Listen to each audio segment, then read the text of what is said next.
Hi అండి, నమస్తే. Welcome to Srilatha blogs అండి. మనం ఇంట్లో కూరగాయలు ఏం లేనప్పుడు ఏం చేయాలో ఆలోచిస్తాం కానీ కోడిగుడ్లు ఉంటే చాలండి. ఈ విధంగా చేసుకోవచ్చు అండి.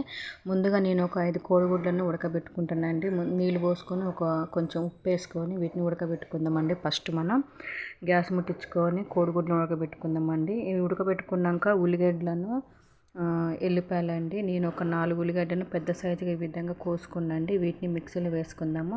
ఉల్లిగడ్డలు కొంచెం పెద్ద సైజు ఉండాలండి, కొంచెం చిన్నగానే పర్వాలేదు. వీటిని మిక్సీలో వేసుకుందాం. ఒక గుప్పెడు ఎల్లిపాయలండి, ఒక గుప్పెడు ఎల్లిపాయలు కూడా వేసేసుకుందామండి. వేసుకొని మంచిగా మెత్తగా పేస్ట్ పట్టుకుందామండి.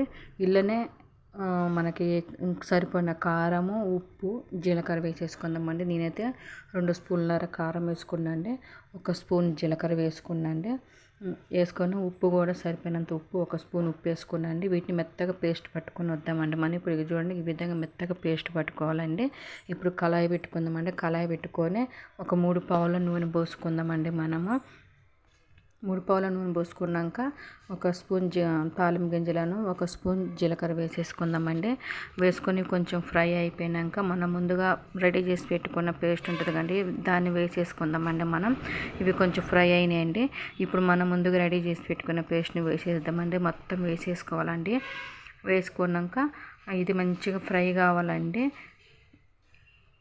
పోసుకుంటూ కొంచెం నీళ్ళు కూడా పోసుకోవచ్చు అండి. వద్దనుకోండి ఇట్నే గ్రేవీలాగా ఉంచుకోవచ్చు అండి. ఇది మొత్తం ఫ్రై కావాలండి. మంచిగా ఈ ఉల్లిగడ్డలో ఉన్న పచ్చివాసన అన్నది పోయి మంచిగా స్మెల్ వస్తుందండి. ఆ విధంగా వచ్చేలాగా మంచిగా ఆయిల్ అనేది వేడి కొని 1 నిమిషం అట్లా ఉంచినాక అండి మంచిగా ఫ్రై అయిద్దండి. ఇప్పుడు చూడండి, మళ్ళీ ఒకసారి మూత తీసుకున్నాక మళ్ళీ ఒకసారి కలుపుకోవాలండి. ఈ విధంగా కలుపుకున్నాక అండి కొంచెం పసుపు అండి, అది ఇష్టం అంటే వేసుకోవచ్చు అండి, లేకపోతే లేదు. కొంచెం పసుపు వేసుకున్నాక, పసుపు వేసుకొని కలుపుకున్నాక కూడా అండి ఇది చూడండి ఈ విధంగా కలుపుకోవాలండి. గ్యాస్ అనేది సిమ్లోనే పెట్టుకోవాలండి. హైలో పెట్టుకుంటే మాడిపోయే అవకాశం ఉంటుంది. మళ్ళీ ఒకసారి మూత పెట్టుకుందామండి. మూత పెట్టుకున్నాక మళ్ళీ ఒకసారి తీసి చూద్దామండి. చూడండి, ఆయిల్ అంతా సపరేట్ అయిందండి. ఇప్పుడు ఆయిల్ అంతా సపరేట్ అయిపోయింది కానీ ఇప్పుడు మనం ముందుగా పెట్టుకున్న కోడిగుడ్లు ఉన్నాయి కానీ ఆ కోడిగుడ్లని ఇట్లా ఘాట్లాగా పెట్టుకొని వేసేసుకుందామండి. వీటిని కూడా కోడిగుడ్లు మన ఇంట్లో ఇష్టం అండి, ఎన్నెన్ని వేసుకోవచ్చు అండి. ఇంట్లో దాన్ని బట్టి మనుషులను బట్టి వేసేసుకోవచ్చు అండి.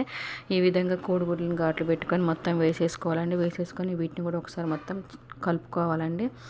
ఈ విధంగా మొత్తం కోడిగుడ్లకి ఆ మసాలా అన్నది పట్టేలాగా మంచిగా కలుపుకోవాలండి. ఈ విధంగా కలుపుకున్నాక అండి కొంచెం కరివేపాకు వేసుకుందామండి. కొంచెం కరివేపాకు వేసుకున్నాక అండి ఒక్కసారి అట్లా మూత పెట్టి తీద్దామండి. ఇప్పుడు చూడండి మంచిగా ఉడికినాయండి, మంచిగా అయిపోయిందండి. కూర ట్రై చేయండి, చాలా బాగుంటుందండి. ఎవరైనా ఫస్ట్ టైం నా వీడియో చూసి లైక్ అండి, షేర్, సబ్స్క్రైబ్ చేసుకోండి. Thank you.